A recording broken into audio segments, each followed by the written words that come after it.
And now, it's time for another Dice Tower review with Tom Vasel.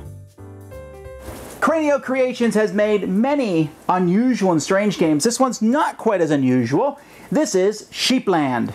Sheepland actually reminds me of other games like Quandary, or you might know it as Loco or Botswana, a game where you're trying to gather a bunch of elements of the same type.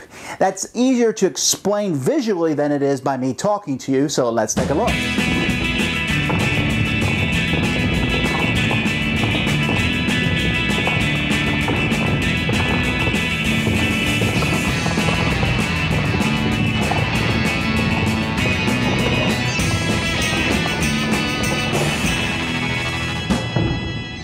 So here's the board, and at the beginning of the board, you'll notice that this board is split up into different segments. Each field is one of different types. There's 6 different types of field, and then surrounding the fields, you'll see different numbers, and those are spots where shepherds will be. Now, there's a shepherd for each color, unless you're playing with only 2 players, and each player has 2 shepherds. But usually players will be putting their shepherds on the board, and players are also going to start the game with a random tile from here, which is one of the 6 different terrain types. And you will have that tile and you'll keep it secret and keep it safe. Then on your turn, the very first thing a player will do is they will roll this black die for the black sheep. The black sheep likes to move around. So I just rolled a 4. That means the black sheep will move down through the number 4 into this field. And so he'll constantly be moving from field to field. If he's in a field, for example, let's say he's in this upper field up here that only has a 1, 2, and a 3. If I had rolled a 4, he would not have moved out of that field. He would stay there. And eventually the black sheep will get penned in. On a player's turn, what a player is going to do is they're going to take 3 actions. One of those actions must be moving their shepherd. In fact, moving your shepherd can be all 3 of your actions, but you have 2 other actions that you can take also. When you move your shepherd, you can move to an adjacent spot, and whenever you move your shepherd, you're going to put a fence in the spot that you moved from.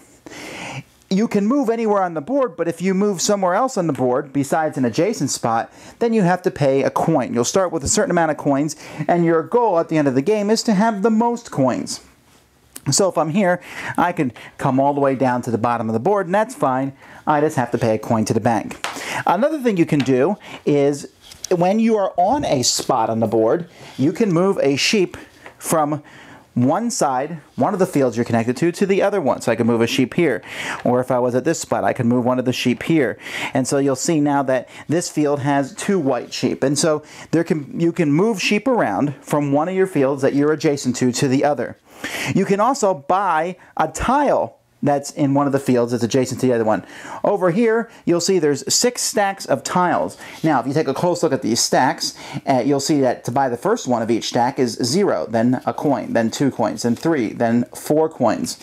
So they get more expensive as the game progresses. You can buy 2 tiles, you can move 2 sheep, you can move 3 times, you can do one of each action. You just have to move once.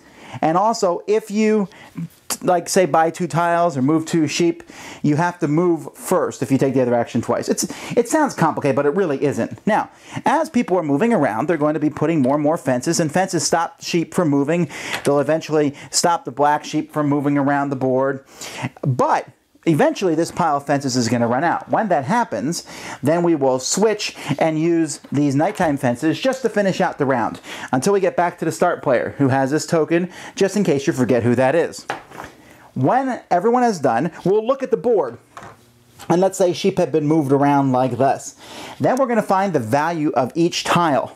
If I have this tile, for example, this tile is worth 1 coin for each sheep in that type of field. So in the pastures, let's look, I got 1, 2, 3, 4, 5. So this tile is worth 5 coins.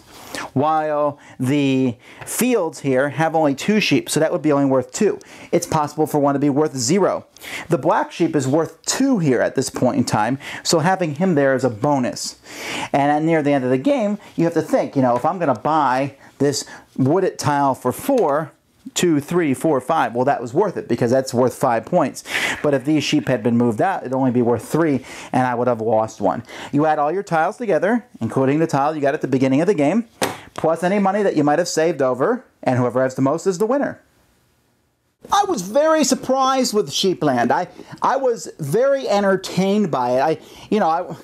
I didn't know what to expect looking at the cover. Oh, it's sheep. But it has this very easygoing aspect to it.